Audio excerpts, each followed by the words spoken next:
This is Platform Stories, your monthly deep dive into platform engineering with Jörg and Christina.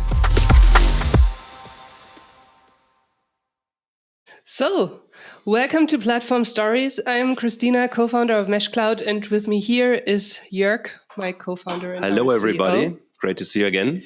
And it's incredible. We've already reached episode 5 of our Platform Stories podcast, in which we share platform stories of the platform community. We are live right now here on YouTube. So hi for everyone who's tuning in. You can share your questions in the chat. We will have some time in the end, hopefully. We should have some time in the end to answer them. And yeah, you will be able to listen to us later on YouTube, Spotify, Apple Podcast, wherever you listen or watch your podcasts. And yeah, of course, we would be very grateful if you hit the follow button on the show, as this helps us to keep going. And now I would say we get started with our topic for today, which is European cloud sovereignty. And it's an honor to welcome today's guest, Francisco Romero from Tietoevry. Welcome to Platform Stories, Francisco. It's great to have you here. Likewise, it's a great pleasure to be with you here today, guys. And definitely looking forward to having a good conversation about the sovereign topic, which is really close to my heart. Yeah, great. I think we will have that. First of all, thanks for joining us also for this topic. I enjoyed our conversations in the past, and that's why I'm also glad to talk today in front of this audience. But first of all, to set the stage, can you tell us a bit about your function, your environment, so that we can learn how you work, what you work, Sure. what you see at work, and that we understand what experiences you have? Yeah. So thanks, Jörg. I work here in Tietoevry. First of all, a bit for kind of knowledge, who is Tietoevry? Tietoevry is a fairly large IT service provider in the Nordics. We work in the 3 countries, Norway, Sweden, and Finland. And we deliver all kinds of IT services, from workplace services to infrastructure service, cloud service, and all that. We are about 8,000 people or so in this part where I'm working. There are many divisions and different locations. We definitely have a strong location in Europe, and that's what makes us very interesting or interested also in the sovereignty topic, because it's our kind of sweet spot. We'll talk more about that later, of course. Personally, I've been working for the last 4 or 5 years or so in the sovereign solutions, which were not called sovereign a few years back. The sovereign word came in 3+ years ago, but it was building a lot in the capabilities that we already have.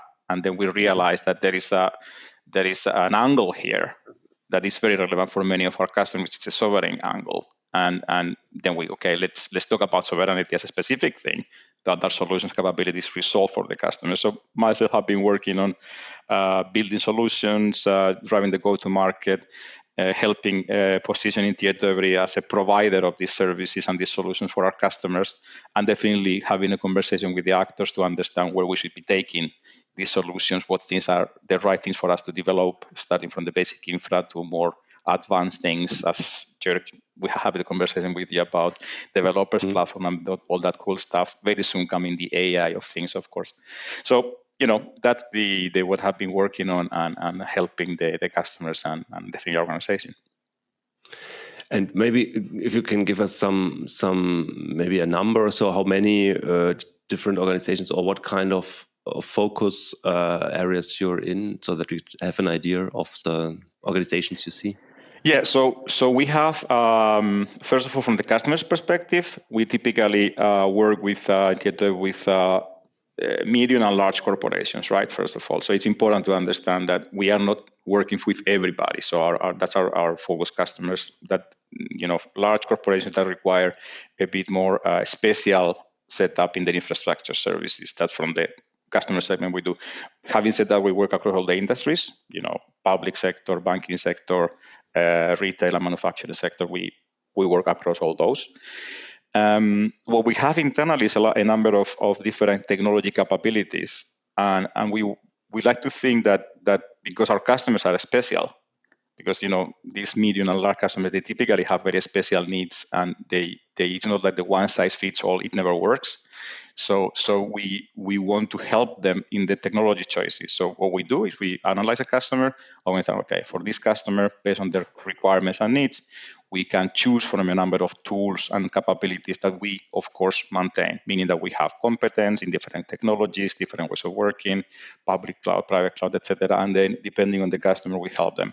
Myself, of course, I'm more focusing on the sovereign cloud. So how we help customers that need a cloud solutions in a sovereign context. So that's but it's part of the overall ecosystem. And of course, Tietoevry is one of the strengths that we can help them across the board, not just in one thing. Yeah. Mm-hmm. Okay, so the holistic view, understanding the context is very important, as we know here as well at Mesh Cloud. So before we dive deeper into the topic of sovereignty, which is our main focus today, let's do a quick round so that we can peek a little aspect and get to know you a bit better. And I give it to you, Christina, for that. Yeah, so we are here at Platform Stories, and of course, there's a lot of different definitions of platform and what people understand. So what's your definition of a platform? In one word, a platform to me is an enabler. So the platform is hardly something that produces something, but it enables things to happen for the right people on the right dimension. But it kind of, one word, enablement. It enables things to happen for the right thing. Okay, perfect. You can do one sentence as well. The next one's one word might be a bit too hard. Well, then next question would be, how many organizations or customers have you supported along the way to build and operate their platforms? Personally, probably around 20-30 in these infrastructure services. So that would be about, yeah. That's already a great pool of experience that you have gained there, especially if they all come with their different and specific requirements. Which clouds and platform technologies do you see most frequently in your environment? So the predominant cloud platform in Nordic, at least, is public cloud, and I would say more specifically Microsoft public cloud. That seems to be like, I won't say the standard, but it's like pretty much the winner. And then we have our point is that we complement that with private or like a clouds outside the hyperscalers. That's what we call the sovereign cloud, essentially. And that comes with a number of technologies. If I may mention two key technologies for those, I would say is VMware, Broadcom by VMware, or VMware by Broadcom nowadays, and Red Hat technologies. Those two are probably the most relevant. Yeah, that matches. And then, what are the one or two biggest challenges that you see at your clients to when it comes to increasing sovereignty and going into this field?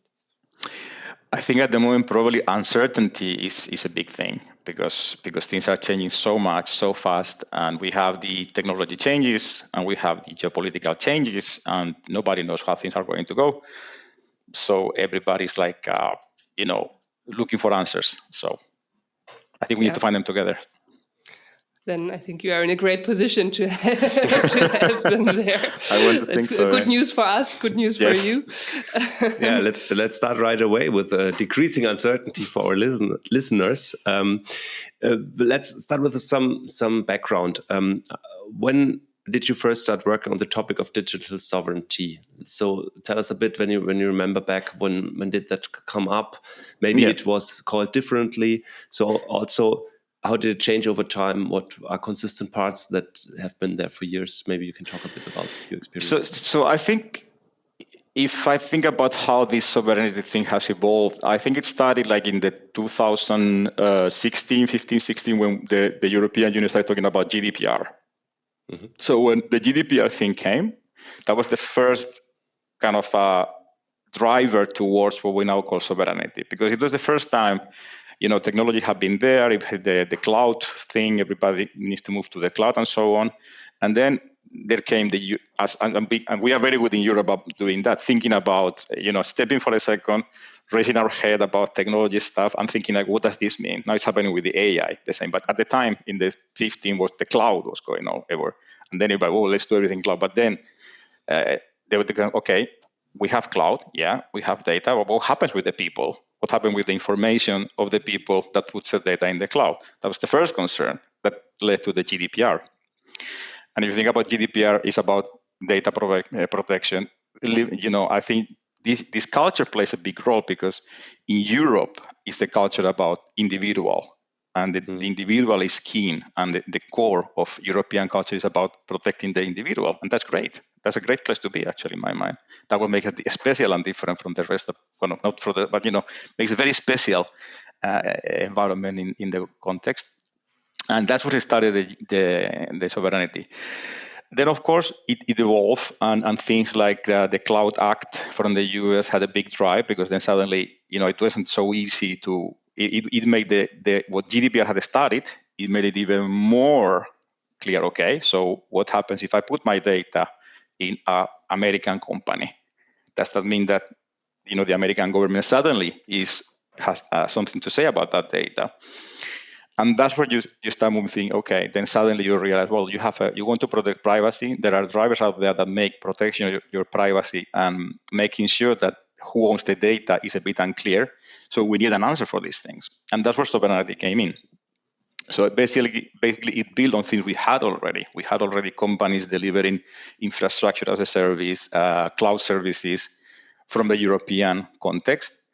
But then the drivers made it clear we need to package this and give it a context to answer the need of organizations to protect the data privacy and the data eventually sovereignty. So then we came to the sovereignty concept. We need to have solutions that match the need of protecting that data privacy and the ownership of the data. That was evolving from the 615, 17. And I think the first time I hear about the sovereign word was about 20. Something like that, 2020. That when everything, okay, we need to call this something special. I think it was also induced a bit by the COVID crisis, right? Because suddenly there were these interruptions of supply chains, and then people started to think, oh, we are very dependent, more in a material way first. But it probably had an effect also on to consider information technology. Yeah, I think then what sovereignty began as a data privacy thing evolved as a kind of, okay, like you said, we need to secure the supply chain of services. Because otherwise we are not sovereign. So it expanded from just being the data privacy concern to how we can make sure that we are empowered as an organization, whoever that organization may be, to make sure that we are on top of the thing and we are kind of in control of what happens to our services and data. So it expanded a bit from data privacy to instead of things like data resiliency, data availability, those kind of things, which kind of give you the whole picture of sovereignty in that sense. It's interesting because I just think back to our beginnings here at Mesh Cloud, because we first tried to launch an open cloud federation based on OpenStack and Cloud Foundry in Germany. But it was as an answer to the NSA scandal, where we had Edward Snowden revealing American practices in terms of dealing with private data, and that's probably had an effect on the GDPR as well. Exactly. Its initiation. And it's interesting how it's interweaved and how we are at this point again today. Looking at today, what would you say today with a fresh view, current events happening? How do you consider sovereignty today, and what do you think is how did it evolve, the concept? I think it's because it's a moving thing. I think the fact that it's expanding from just data privacy, just concern to sustainability of the data and resiliency of the data, there is a lot to do with how organizations do their risk management of things. So it's become a thing that you need to take to the CIO agenda. Okay, as a CIO of this company, how do I focus? How do I manage my risks in regards of securing the services? And that's where Sovereign Cloud comes in, because it gives you options. Today, for example, if you think about what's happening with geopolitical situation and all these things, we see some companies are thinking, okay, we really like cloud, and we are very happy being in public cloud. And that's, who would say no? I mean, the number of things you can do and the ability to develop technology in public cloud, it cannot be met because the resources they have and all that. But then I'm going to think, okay, but what if, there is the what if. What if something happens and I need a plan B? What if, for some reason, be that, and this, of course, we need to talk also about disasters like, earthquake and this kind of stuff, which has always been on the table, never very like natural disaster, but now there is also the geopolitical crisis that may happen. I've heard crazy stuff like we will need to, use planes. A plan B could be we have a plane and we shift our host from Azure data center to our country. These kind of plan Bs, I've heard about this organization that I think this could be a plan B. Of course, there are other plan Bs, but it emphasizes the fact that today sovereignty is a lot about securing that the risk that the enterprise have to protect their data and their business are well taken care of. And in that sense, sovereign cloud is a nice way that can complement public cloud and enhance your level of resiliency towards any kind of disaster, be that natural, political, or whatever. Yeah, I always think of it as keeping the freedom to operate for a company, right? So that you can still decide the way you need or want things to go, and in the end, a form of liberty as well. Right? I mean, Jörg, I think that's spot on. I think freedom of choice is. I love what you just said, because I always thought that it's about giving choices. And after all, being sovereign means that you are responsible and free to choose the way you want to manage things, right? And I totally agree. Sovereign cloud gives you options to be more freedom and independent to choose what you want to do and how you want to work. Yeah, we have a lot of experience with that, so it's at our heart. Yeah, so now let's look at it. When we understand, okay, we need to be somehow able to act, but what does it mean for the different countries that you know? And we would like to learn a bit more about how it's dealt with the Nordics. Absolutely. So think about Nordic. I mean, geographics and context is everything, right? So think about Nordics. Huge countries, lots of extension, very few people. So that's very, very important driver. And these people, they need things to happen here on the phone, right? So meaning that the need of digital services in Nordics, because of the distances, because it's not easy just to drop by the local public officer to do my stuff with him, or to the bank, because there isn't. The next one is maybe 100 kilometers away. That's the difference compared to Germany. I wish we had that distance here. Now we know it. Exactly. So that these things are setting the scene, and just to give you an example, like we had this customer case in the north of Sweden. So they wanted cloud, right? But unfortunately, there wasn't no cloud around the north of Sweden because it's a bit far away. It's like 1,000 kilometers away from Stockholm, where you have more of the public cloud data centers. So there are issues like with latency, and you want the data to be like fairly close and so on.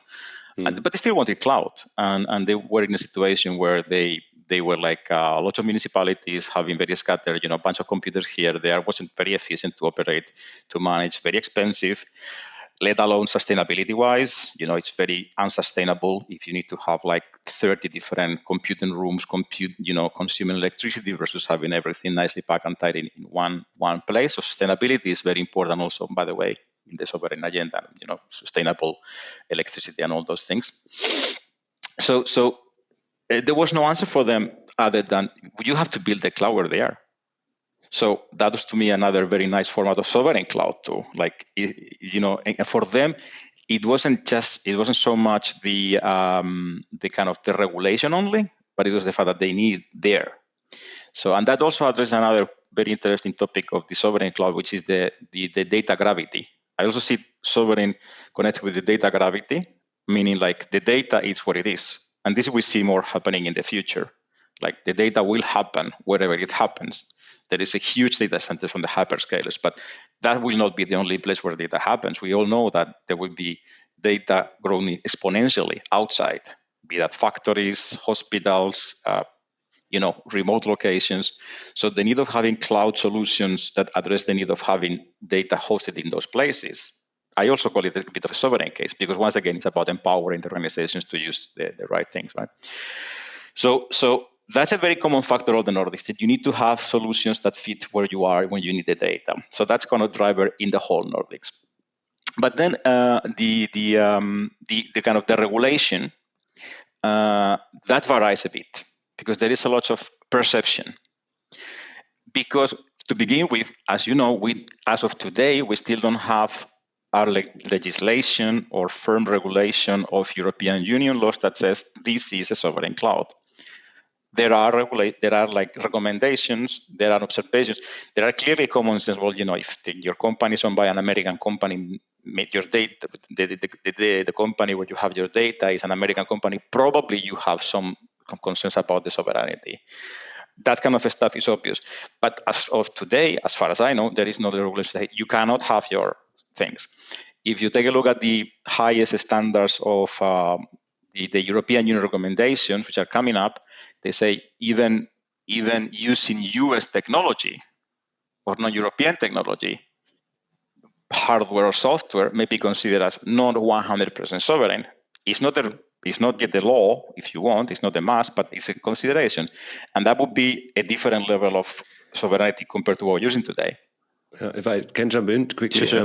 I think it's a bit like security, right? You have a certain level or that you achieve or can achieve, but it's also always under economic constraints. Right? Exactly. So how much can you afford, and do you need to afford as well? Exactly. What's the risk you accept? Exactly. So in that, open source, of course, an answer for many of these things, but open source has also its things, and if you want to deliver service with open source, there are considerations about who is behind those services, and that's also a driver for us as a service provider. Like, okay, can you rely 100% on open source, having a piece of software that nobody will give you support? You need to balance that too. It's like you say, it's like how much you can afford in your path. What is sufficient versus reasonable, sensible, and whatnot. So thinking about that, because there is not like a clear, firm regulation frame that says this is right, this is wrong in sovereignty, there is a lot about perception. So, and that changes from country to country. Coming back to your question about how this looks like in the countries, right? So, in Finland, for example, I would say that all the public organizations are fairly okay to use public cloud.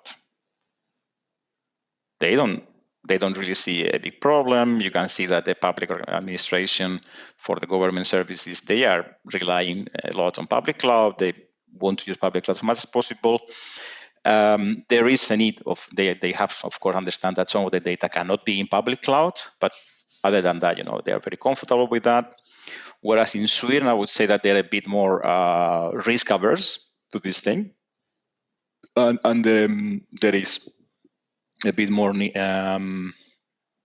aware to be like, for example, in Sweden, I've seen cases where they refuse to use Teams, for example, because, if we use Teams, essentially all our data is going through an American host. Yeah, we have that here as well with government organization where there's no Teams. Yeah. So, and I totally understand why. It's a kind of, if I myself I use Teams every day, but it's. I read this message the other day. I haven't checked it on confirm, but it was on Heise that Microsoft switched off the mailbox of a prosecutor at the I don't know the English name, the International Court of Law in Den Haag. In Den Haag. Yeah. So, and that was it's kind of an. As I said, I'm not sure about the backgrounds total, but it's a worrying thought, right? That they could do it and they needed to switch to other mail providers quickly, and it kind of delayed the whole process. And if legal period or termination deadlines are involved, then it might become a big problem. But the question is, how do you? It's like I said, you need alternatives, right? Yeah, exactly. So they had them, they got them, but it delayed and it delays things, and that's the whole thing. What about the Teams? You stop using Teams like this in Germany. So what did they use instead? Because it's not so easy. Like it's sometimes terrible as well. In terms of like being able to communicate in an easy way. So that's really something you have to consider. That's why I also liked your explanation, right, of the practical reasons why it might make sense to do things locally, because that really is an additional driver for more sovereignty, but it like also helps your business and it helps you to survive and to operate. So I think that's really critical, that we don't fall into that kind of stagnation where we say, is that sovereign enough? And if it's not, we just don't do anything. Like the operation part of having that freedom to operate and having that choice means also using potentially solutions, but being aware of the risk that comes with them, and then being able to switch or to change or to evaluate alternative options. Yeah. And I think it gives because we are in the European context, of course, it's a very good opportunity to develop European solutions. It's like, it's so nice, to rely on the ready to use and very easy to use American solutions. It actually, we can see that in many ways, not just on the technology, right? But, why don't we do our own solutions? And I think that's And I'm not sure, going a bit off to, I don't know if it's a topic, but anyway, like thinking about, because, I'm not into that, but, if I think about like as in Tietoevry, creating service and solutions for sovereign things, I don't think we have had a lot of help from the European Union, like funding, sponsoring, money coming to us to develop technology that will help these things. There may be, we haven't applied for it. I give you that because I'm IPKITES also, but it takes years. So then again, so if as a European Union you see here, and actually because all this GDPR and all this already is very much driven by European Union concerns, and I totally respect those concerns. So to me, it would make sense that there is also more active kind of support for developing technologies. There was this initiative sponsored by the European Union. How do you call it? This was it Gaia project? I think it was Gaia. Gaia X. Gaia X, exactly this one. And I met the guy behind this Francesco, this Italian. Anyway, Francesco. It was a fantastic idea, but they suddenly like kind of calm down. So I haven't heard anything about it for like 1 year or something. I think one challenge is really that they like to, even if there is funding and there are these concepts developed, what should really happen is that they also use them, right? That they also implement it, that they do not just support it and fund it, but that they also, because they would be a great customer for these kinds of solutions, right? They should be the ones implementing sovereign solutions and using these services. And that would be something that would really help all the organizations involved in that and really strengthen the European ecosystem, but while like really looking at the market demand and making sure that something is built that is really needed by companies that are using the cloud and not just on paper. I think exactly. The market has to decide, or it will decide if you want it or not. So that's the proof.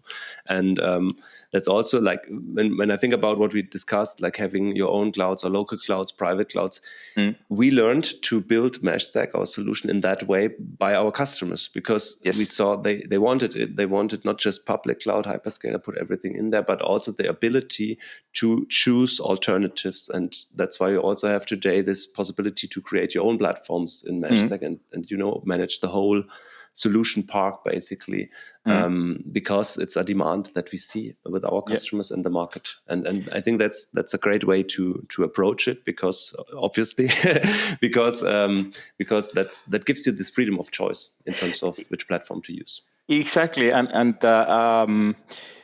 I think it gives you the you can fine tune. Like one very cool case we are working on, it's when you mix things.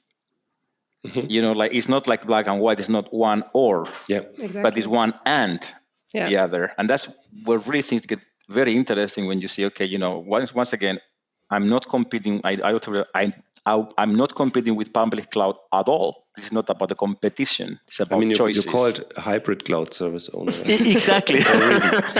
And for a reason. By the way, hybrid, multi-cloud, everybody confused. Let's get the terminology straight. For me, hybrid is when you multi-platform. Multi-platform. So let's talk about multi-platform. From sovereign cloud, I would say there are two things. There is cloud and there is sovereign. So it's a cloud service. First, it's cloud service, cloud deliveries, and then it has a sovereign flavor to it, or sovereign terms and conditions to it. But essentially, it's a cloud service. The service is cloud. Sovereign is just terms and conditions to it, but it's cloud. So when you think about the hybrid cases or the multi-cloud, multi-platform services, it's great because you have and we see this a lot in all the countries that, especially for public sector, also financial sector, that they want to use the public cloud for the development because there is so much resources you can pull there, so much ready service that you can easily build and put together. But then your production data, you don't want it there, right? But you still want everything connected. So that's a beautiful story. You have your development and just this is the developers platform, right? That one of our favorite topics probably. So you have your developers platform that span across the two worlds. You have the development in public cloud and you have the production in kind of a sovereign cloud. It's all cloud and it's all connected, and there are technologies and there are ready pieces that help you to do that. Yeah, I mean, that is perfect, right? It just requires a certain level of maturity or supporting tooling to help the organizations manage that, because if they start, they're sometimes a bit overwhelmed in terms of, I need to do I think they need a platform, actually. That's another topic. But I would like to circle back to our question because we left out Norway. You talked about Finland and Sweden, so maybe you can give us a couple of insights into the Norwegian situation, and then. I was thinking the same. So so Norway, they are also very much into public cloud. I think Norway they don't have a problem with public cloud. However, in Norway, what I think they are more thinking about the plan Bs. So Finland is very lean forward on public cloud, and the plan B, but maybe not so urgent. I'll tell you a couple of things about Finland more, but just to finish this. But then in Norway is a country very concerned with national security. Okay, that's that's a very, very top in the agenda of Norwegian people to think national security. It's very important for the whole country. So then they need to think about, they are okay with public cloud, but they think about how we can make our solutions safe and ready. And for example, this case I was talking to you about, where we have a hybrid connection between that's a Norwegian case. That's a public organization in Norway that wanted to build a system for offering to the citizens digital authentication. You as a citizen with this one code, you go one place, you're going to access public digital services. So they have built that in that way. Public cloud development, production in private cloud that we are helping them to hosting and so on. So one important thing is that the level of regulation is very different per countries. So, and that also drives the discussion, right? So in Finland, it's a very strong centralized regulation for these things. So you have a very, very well regulated systems in Finland. Actually, it's a central organization that owns this regulation, and it sets the requirement for people, for the different organizations.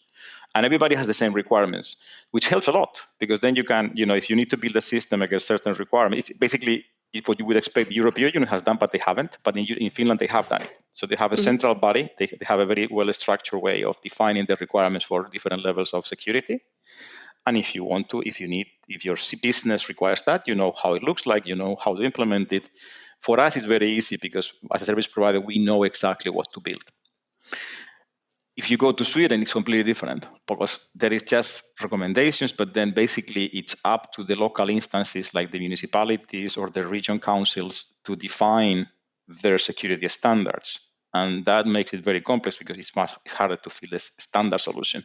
And it's a bit the same in Norway too. In Norway also the local administration is I don't know how it's in Germany, but this sets require different setup for the providers like us. Yeah, before we come to that, I think it's very funny that we have 3 different models of strategic approach in the 3 countries, right? Yes. It's I was also surprised. Finland public cloud first, or mainly culture, man. It's culture. It's everything culture. Finnish people are like really love. Somebody said that Finnish people are the more law-abiding people in the world. Probably true. I'm not questioning. So they like structure. They like things very clear, black and white, and so on. Whereas in Sweden and Norway, it's a bit more the discussion. We need to discuss together to find a common understanding and do a more local agreement of things. So it drives the regulations too. Yeah, so basically Finland public cloud, okay, Sweden more risk averse, and in Norway it's like take the advantage of both approaches. It's about the data security. They're concerned about data security and separations there. Focus. Okay, so you talked about the regulations. Are there any government initiatives or platform strategies in those countries that kind of support this sovereign cloud? How do you call it? Agenda. What is your favorite project, basically? I think the agenda is a good one.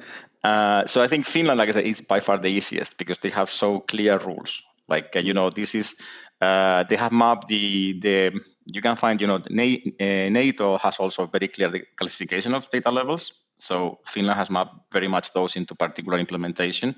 There is a public organization that audits you. Actually, it's the same organization that gives you the license, the driving license, or makes sure that the traffic, something like the traffic organization, if you want, they'll have the same guys that would audit your solution to be compliant against these security requirements. And they have very well, we have done many times. We have several times go through the audit. We have certified systems against those audits and so on. And what the beauty is, it allows you to build a shared environment. Because all the customers that share the same requirements, you can put them in the same place and you can build a one-to-many. Whereas in Sweden, once again, it's harder. It's more like dedicated environment because the requirements are a bit different for every environment, for every municipality or region. So it's in Finland, the standard helps to accumulate demand, basically. It's spot on. Would you say that also makes them more advanced in terms of implementation? Like if you had to compare, could you say which of the countries is basically more mature in their cloud implementation? This I wouldn't. I think it helps in terms of standardization. So it's a clear picture what they need, and they know if for these systems we want to put them here, for this we want to put it there. And I'm talking a lot about the public sector, okay? Then the financial is a bit something in between. Sometimes financials uses as a reference the same standard, but it's because it's convenient because it's well defined. You don't need to set their own requirements. Yeah, I think that clarity can really help a lot, right? I mean, we talked about the uncertainty and like being unsure about what can I do, what am I allowed to do, what not. That also slows things down because you have to evaluate a bit. So if you're clear, even if it's a bit restricted, you can like take conscious decisions and build a solution that works. And if you have the confidence that works and that it's kind of within the regulation, that certainly helps to move faster if there are these kind of blueprints. Correct. Exactly. And it does help a bit, of course, in moving the thing. So I think, for example, in Sweden, they are, and also in Norway, I think those guys are super creative.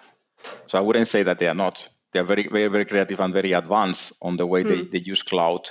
But it's more scattered because there is less of a central body that says how everything should look like. Yeah. 2 questions come to my mind before you go on.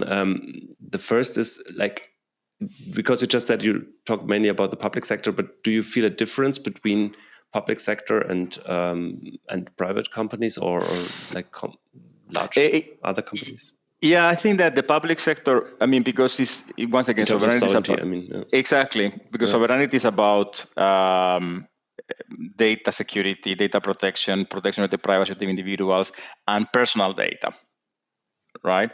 So, of course, the organizations in the public sector, health sector, typically would deal much more with personal data, tax records, health records, etc. So there is a natural additional concern in those organizations to make sure that the data they hope is your data, is my data, it's citizens' data, it's protected, and there are as less risk as possible that the third party, external foreign party, could have anything to say about that data. So it's very natural that for the public organizations, and I think the extreme is healthcare, and that's kind of an own field. That's the information that. And that has a lot to do with the AI of things, right? We'll hopefully talk about that a bit. Yes, and we will come to that in a second. Yeah. That you see that those organizations, in my experience, most of the data for health organizations in Nordic is actually in the hospitals. So typically, the hospitals have their own data center here in Nordic, at least, where they have the records that you can access them from your personal systems and digital services and whatnot, but the actual data is very often stored in the hospitals, somewhere in the basement. Yeah. I was wondering, because from Germany it's the same, that I largely get the sovereignty aspect from the public sector, but I think also for private companies it's important when we think about freedom to operate, independence in or at least a certain degree of resilience in your supply chain. It should be important as well. I mean, I heard some companies. Here exactly.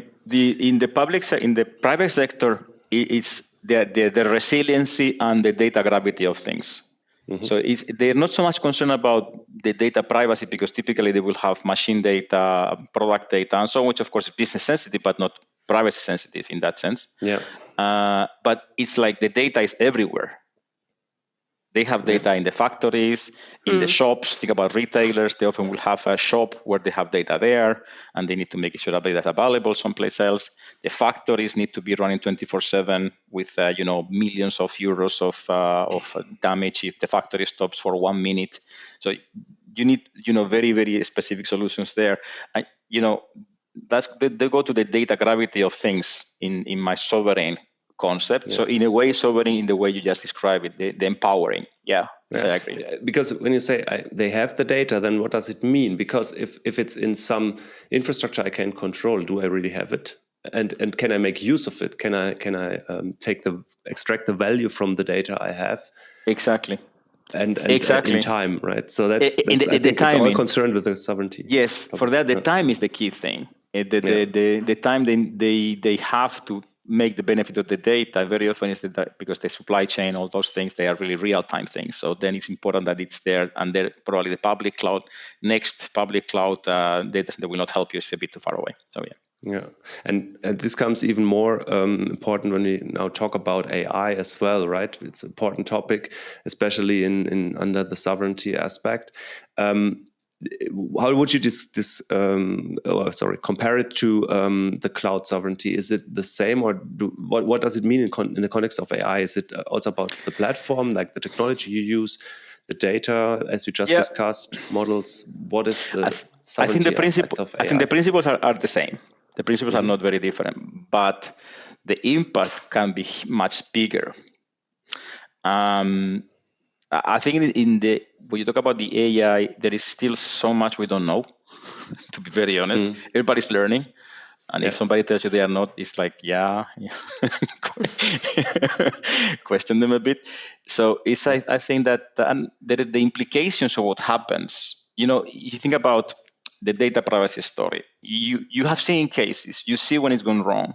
You know what happened when the data leak happened. You know what happened. You have the schools. I've seen a couple of cases in Finland. Data from the schools leaked out, and you have the parents' information, which is bad. But eventually, so you get the people address, telephone numbers, names. That of course should never happen. But you know exactly how it is. But with the AI, because we don't know what happens if. And it's not the AI is the data, of course, the data it uses, but it's also the engines that use the data. And what happens if those engines are manipulated the wrong way? Right? We all know it's about, it's very sensitive. You change a bit the prompt and it gives you a completely different answer, right? I mean, for example, I repaired my bike with the help of ChatGPT, and it recommended me some. I did, or I'm doing actually. I'm missing some tools still, but it recommended me some tools and brands, of course. And I wonder, is it like, where does it get? It could be. I don't say it is. It's probably just what they found on the internet. But I wondered, right? And that's I think a very interesting question, because you could lead like so many demand when people use such a platform, right? But coming back to the sovereignty and the European Nordics, do you have standout initiatives, or what comes to your mind as like flagship initiatives in terms of sovereign AI in these countries? From the public sector or private, maybe? So first of all, it starts by having the capability of delivering those in a sovereign way. That's the first thing, right? So you need, you have many layers always. You will have a service on top of that. But if you want that service to, once again, sovereign cloud is the service, and cloud is the kind of the terms and conditions. Sovereign is the terms and conditions, right? So sovereign AI is the same thing. AI is the service, and then you deliver it from a sovereign capabilities. So first of all, having the sovereign capabilities is the first thing, and that's in itself is not easy, because to provide AI capabilities, you need all these GPUs. You need a different level of infrastructure.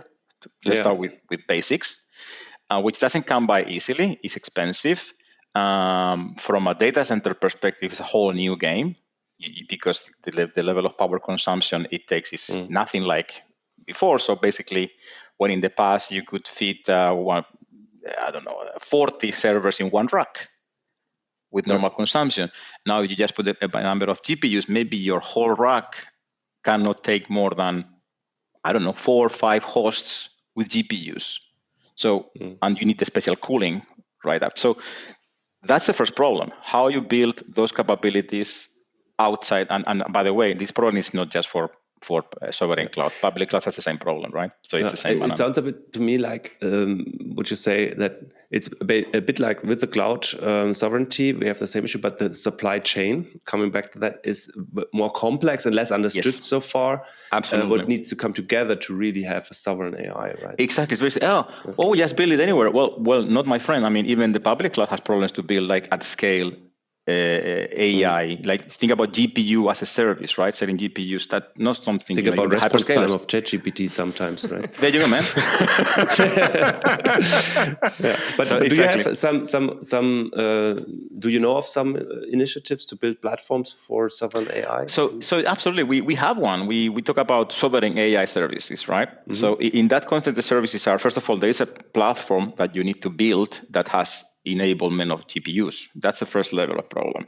And of course, we know how to build it, but it's always like you need to have the customer behind it to use it. So, but the platform, and then what we are building on top of that, and I think that's kind of would be commonplace, is how you operate the AI. So we know how to operate an infrastructure environment. We know how to deliver managed services in infrastructure environment, how to manage the operating system, the databases, and all that. But now we are building also how you operate an AI system, which has everything that the operating an infrastructure has, the database, everything. You need also those, but on top of that, you need extras, because there is new kind of streams. You have the data management of things, the data curation of things. You need a bit of new resources, new skills, data scientists or data experts that understand how to. And this is where you just said, Jörg, about how do I know that the recommendation of ChatGPT is right? So you need an operation that makes sure that in a responsible and sustainable way, what your model delivers is trustworthy and reliable, and it's not biased by the wrong things, I would say. Yeah. Well, coming back to my bike example, you find out. So once you stand there in front of the bike and you realize, there's something missing. Yeah, exactly. It's good if you have a bike and not a bank or something. And then you go back to ChatGPT and says, misunderstanding. Exactly. Sorry. Exactly. Now extrapolate that, because what you want to build with this sovereign AI, going back to the healthcare case, right? You want to build a system that predicts when do you need to go to make the next health check. That's what you want, right? Or what is your risk of getting this kind of disease? So you need to do something now. This is the kind of stuff we are all looking for. At least I'm looking forward that somebody will tell me, hey, Paco, you need to go to the doctor now because you know what? Based on your profile, your DNA, and your habits, you are very likely to get a heart attack in one month from now. 1 month and 2 hours. You know, that's the kind of, you know, I mean, am I crazy here? I mean, that's what I'm looking for when these AI solutions as a citizen, right? You know, not from the the heart health attack, hopefully. I agree with you. Yeah, I understand. But is there one of the governments that we talked about is like, are they building a national sovereign AI platform, something like that, or do they have that in mind? I think it's too early for that. I think that there are all different organizations are playing. I mean, like I was in a conversation with one of the regions in Sweden, and you realize that it's like everybody's asking each other. Yeah. So they say, okay, but what do you we ask them, what do you need? Okay, well, what do you have is the answer, right? So it's like everybody's trying to figure out. They know it's probably very cool, but very few people know actually what for. And this is a bit, you know, I see it everywhere. Like, yes, of course, they have nice ideas, but having a platform and so on. But it's like I said, platform is the enablement. But it will never be the driver. The driver needs to be a business need. Like I said, the market citizens, needs to the market, approve it. Yeah. Exactly. Citizens need more information about their health, or the bank systems need more protection against fraud, or you know, logistics need a better way to predict failures in the logistics chain. These are the real things, and then we have platforms to implement. Yeah, I mean, we need a first mover, right, in this space so that there's somebody that has done it, and then it's often also easier for others. In that context, how do you see the European collaboration in that space? I mean, you say the Nordics, they ask each other who's doing what. How do you see it on a European level? I think. I mean, to be very honest, I wish it would be much more. I mean, I had conversations with we bump into one, you know, it's OVH, right? You know OVH? Mm-hmm. It's probably the first one certified European public cloud provider. And that was a great thing that we have one now. It might be the first one, actually, and the first and only we have. We have lots of IT service providers in Europe, but public cloud certified, we have at least one, I know, OVH. So this is once again, I go to a bit, of course, you know, the corporate world needs to move and so on. But here is where I see we are still like, 20 different states and countries. So I think here is where I see the European Union can do a lot. So what they're doing so far is giving a framework. They have the sustainable or responsible AI framework, which is fantastic, world class, the first on its own, and that's great. Set the grounds and send what people should think about. But you know, if you want to foster the ecosystem, you need to do a bit more. You need to kind of articulate a bit more the people coming together and collaborate. It's very hard for us here in Finland to go and talk to without any help. I mean, Jörg, we could do that, of course, with you guys in the Mesh Cloud and whatnot. But you know, I'm missing. And we'll be there, you know, because you have great ideas. But I think we need to a bit of a European Union initiatives on this respect with practical initiatives to put together people like us. I would miss it a bit to make it happen a bit faster. It, you know, probably will happen at some point, but I think it can be accelerated with the right catalysts from the government, from the official organizations. Yeah. Looking forward to that. It's something where I'm also very excited if we will really create this EU ecosystem of providers, platforms, and collaboration that I think is necessary actually to compete in the geopolitical landscape. Looking at the time, which passes again very quickly.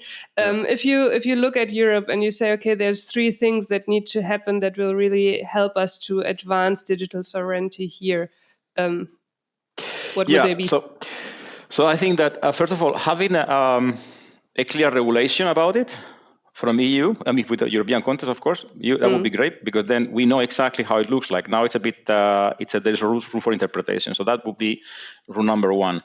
The second thing would be, I would say, if we want to talk about the European level, it would be good to have a more concrete framework for cooperating across different providers. Mm-hmm. To be very honest, there was a private catalyst. It was called VMware. They wanted to do this, to catalyze across, because they were providing VMware technology to everybody. But of course, that's not happening anymore. Yeah. So who is going to be the catalyst now to put these vendors together to create a real interaction between Gaia X is also like winding down. So who's going to be the catalyst to help to build a European thing? Like the standard technology to connect everything. Yeah, exactly. Enabling that. Models, trust models. I think Francesco talked a lot about trust models. That's very important. When the standard of trust across countries, that's something that there are ways to do that, technology speaking, but we have a standard. And then the third thing I think would be invest in AI technologies from Europe. So like solutions, like what solutions? Not we'll figure out the platform, we'll figure out the thing, but what are the AI solutions we want to develop in Europe?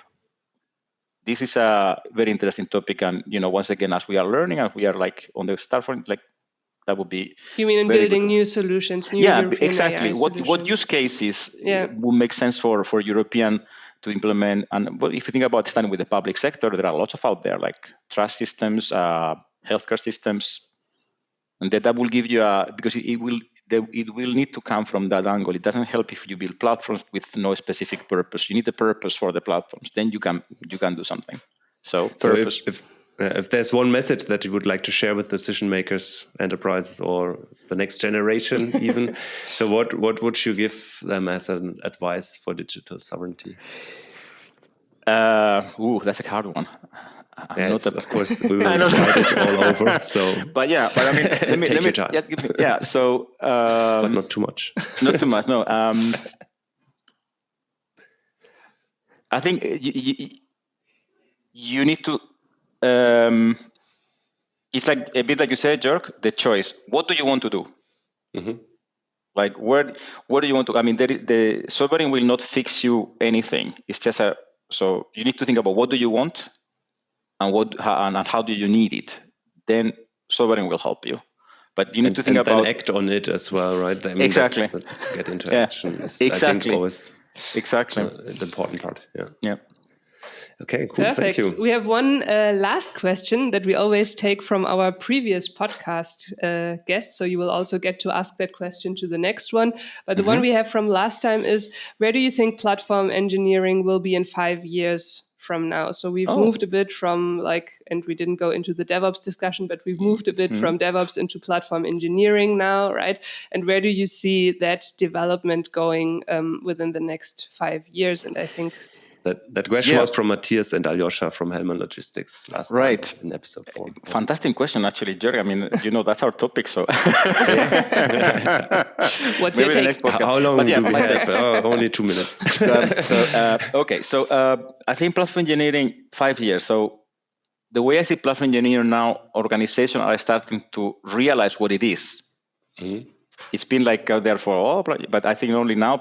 So I think platform engineering will, in 5 years, will be heavily steered by AI to have a lot of ready-made choices for developers that don't even need platform engineering. So platform engineering will be designing what the solution is, and you will have AI to build it. But platform engineering will be just about designing, like thinking there's the solution that works for one organization. AI will do it. So it's more like a choice of like a toolbox where you can choose what you want to build, and then interesting. It's like I mean, I think because I think platform engineering is the people, right? I'm thinking about the people here, the platform engineers, and they operate the platform, but it's about the engineers. So the engineers will have different tools. And because platform engineer, by definition, works always on a customer environment, they will have the tools to figure out the brains to figure out the right solution for that customer context. But the implementation and operation of that would be, in my mind, heavily done by AI, because it's easy to repeat once you design it. Perfect. Yeah. I think that should be another session, platform engineering and AI. Then, what is your question for our next guest? Ooh, I don't know who it is, right? So I just need to throw. That's the exciting part about it, or one of the exciting parts. Okay. The next question for. So I would ask him or her. What is the, as we have been talking so much about AI, I got inspired there. So what is the AI solution that would improve his life by 10%? Oh, nice. His quality of life. I like it. By 10%. It's very specific. Yeah. So very nice. Then, there. thank you very much for that. And thanks, first of all, for all your insights into your world, into the world of the Nordics. Also, I really like the aspect of the strengthening the European ecosystem, enforcing like the European culture and seeing what we can do here together. I think that's a very valuable perspective that that kind of connects us as well, and why one of the reasons why you're here. So thanks, Francisco, for joining us. Yeah, thanks a lot. It was a great conversation as usual, and already looking forward to the next one from my side. I have to say thank you very much for having me. It was very pleasant and very nice, driven conversation. Yeah. Good work, guys. Nice job, and absolutely looking forward for the next one. Yeah, thank you too. Perfect. Then thank you. Also, bye-bye to our audience. You guys. And see you next time. Thanks, everybody. Bye.